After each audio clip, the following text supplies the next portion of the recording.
Já tem algum tempo que os títulos do Tesouro estão pagando acima de IPCA mais 6%. E essa é uma taxa praticamente livre de risco. É o risco mais baixo que a gente tem dentro de um país, que é o risco soberano, né? O risco do próprio Tesouro. Então eu te pergunto, por que eu investiria em outra coisa se eu tenho o título público me pagando uma taxa tão boa, uma taxa tão alta? Então nesse vídeo a gente vai conversar sobre o que está acontecendo, o que significa essa taxa mais alta, como que isso influencia o mercado e como isso deve influenciar a sua decisão na hora de você escolher os seus investimentos. Sejam bem-vindos ao canal Valoriza, meu nome é Enéas e hoje a gente vai falar um pouquinho sobre esse fenômeno que está acontecendo com os títulos públicos. A gente tem muito título que está pagando uma taxa muito boa, acima de IPCA mais 6%. E como é que isso aí vai nos afetar? Quero começar dizendo que essas taxas são taxas de médio e longo prazo. Isso é realmente o preço que o governo paga pelo dinheiro. Muita gente pensa que o governo vai pagar o que é a taxa Selic ou meta Selic. Mas a verdade é que a meta Selic é só uma meta de curto prazo. É o antigo overnight, aquela aplicação de um dia para o outro. Essa é a taxa Selic. A real taxa é essa taxa de longo prazo, que é o quanto que nós, investidores, aceitamos receber para emprestar dinheiro para o governo. Essa taxa o governo não consegue manipular. Essa taxa é eu e você, com oferta e demanda, comprando e vendendo os títulos no livre mercado.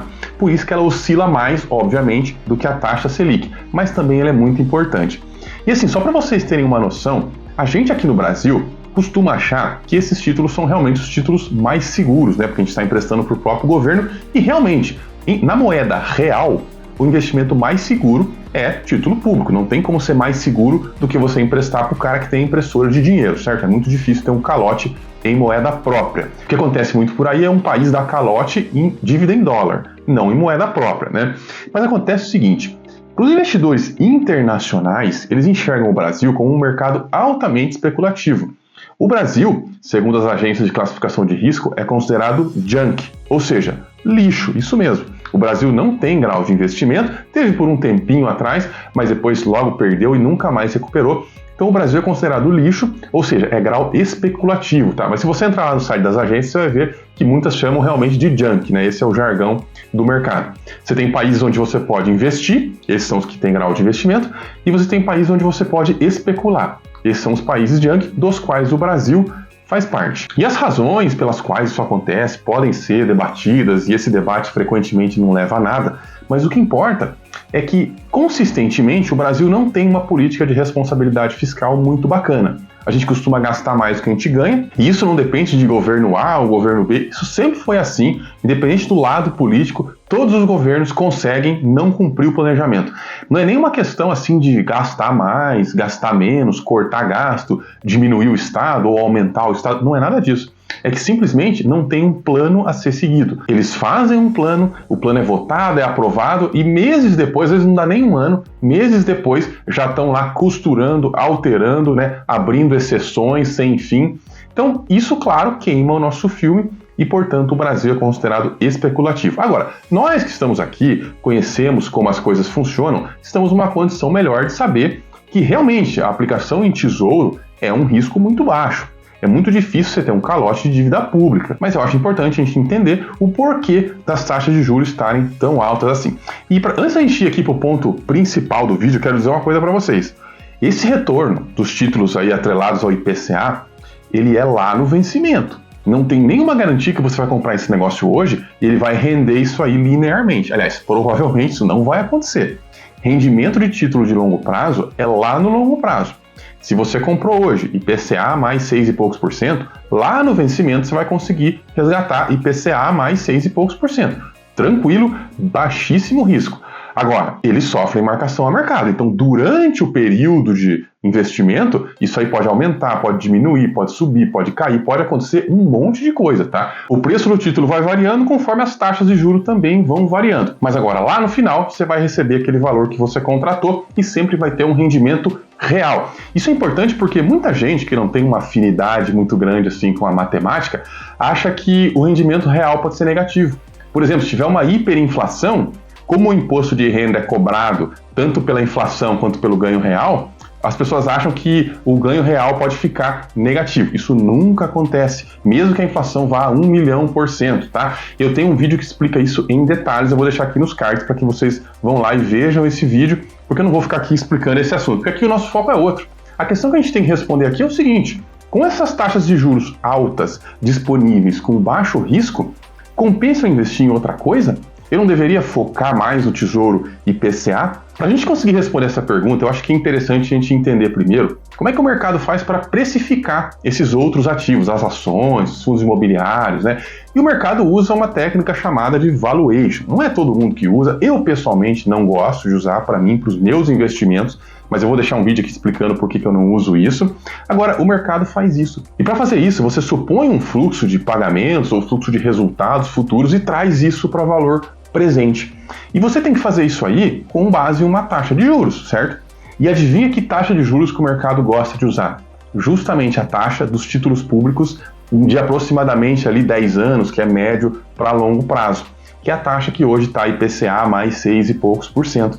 Lógico, somado ali a uma taxa, um prêmio de risco, né? Então, por exemplo, para analisar uma ação, a pessoa pode considerar IPCA mais 6%, mais um prêmio de risco lá de 4, 5% ao ano. Para, de repente, analisar um FII, a pessoa pode considerar o IPCA, mais os 6 e pouco, mais lá 2, 3% de prêmio de risco. Sei lá, isso daí varia muito do apetite a risco aí de cada um. Mas a questão é que esse número está dentro dessa conta. Então, quando as taxas de juros estão maiores, é natural que o mercado aceite pagar menos pelos outros ativos, que eles fiquem mais descontados, em tese, tá? Mantendo tudo mais constante. Claro que tudo mais não é constante, mas essa é uma força empurra o preço dos ativos para baixo. E se você parar para pensar, isso faz sentido, porque pensa o seguinte: se você fosse um gestor de um fundo de pensão, geralmente os fundos de pensão têm lá um benchmarking, que muitas vezes é próximo mesmo do IPCA mais 6, IPCA mais 5, é o objetivo que o gestor tem, é o alvo dele. E se você parar para pensar, se você é esse gestor, você pode investir em ações, pode investir em 1 milhão de coisas, em fundos, em propriedades e tal, aí você olha lá, o título do Tesouro está pagando IPCA mais 6 e pouco. Você não vai pensar duas vezes antes de pegar o seu dinheiro e colocar todo lá. Pelo menos o dinheiro novo vai todo para o IPCA mais 6 e pouco. Por quê? Porque está batendo a sua meta. Veja só, os fundos, eles são orientados a bater a meta. Não é ganhar mais, não é otimizar. Isso é a gente que faz. A gente quer otimizar a nossa carteira, quer colocar as chances do nosso lado. O gestor não, o gestor quer bater meta. Se o cara vê que vai bater a meta sem ter esforço nenhum, o dinheiro vai começar a fluir para essa aplicação de baixo risco, para o Tesouro IPCA+.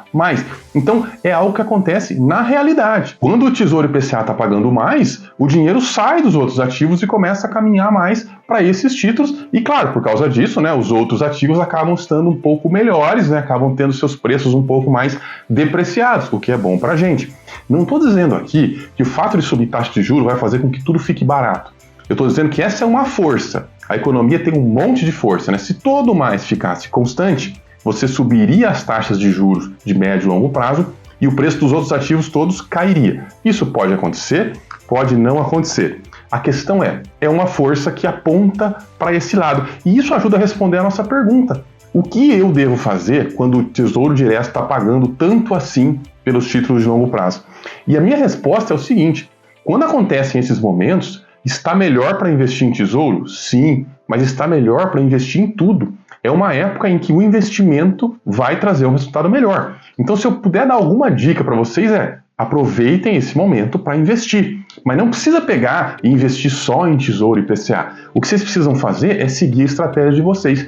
Tem Tesouro IPCA na estratégia de vocês? Então continua aportando em Tesouro IPCA. Tem ações? Continua aportando em ações. Tem fundo imobiliário? Continua investindo em fundo imobiliário. Porque tudo isso vai acabar se beneficiando. E para o exterior não manda mais dinheiro? Não. Se a sua estratégia manda dinheiro para o exterior também. Você precisa seguir a sua estratégia. Não é um momento de mudar de estratégia. Não aconteceu nada demais. Os títulos públicos estão com uma taxa excelente, mas também os outros ativos podem estar passando por momentos igualmente excelentes. Aproveite esse momento para aumentar os seus investimentos, para aportar mais e para conquistar um pouquinho mais a sua liberdade financeira. E, aliás, eu quero anunciar aqui para vocês que o meu livro, que eu acabei de escrever, está disponível para venda. Eu vou deixar aqui o link nos comentários, tá? Ou na descrição aqui do vídeo para que vocês vão lá, vejam. E se gostarem, comprem, peçam o livro. Ele ainda só existe na versão física, mas eu prometo que mais alguns dias aí, algumas semanas, eu vou soltar o e-book, a versão digital dele também, que vai ser igual.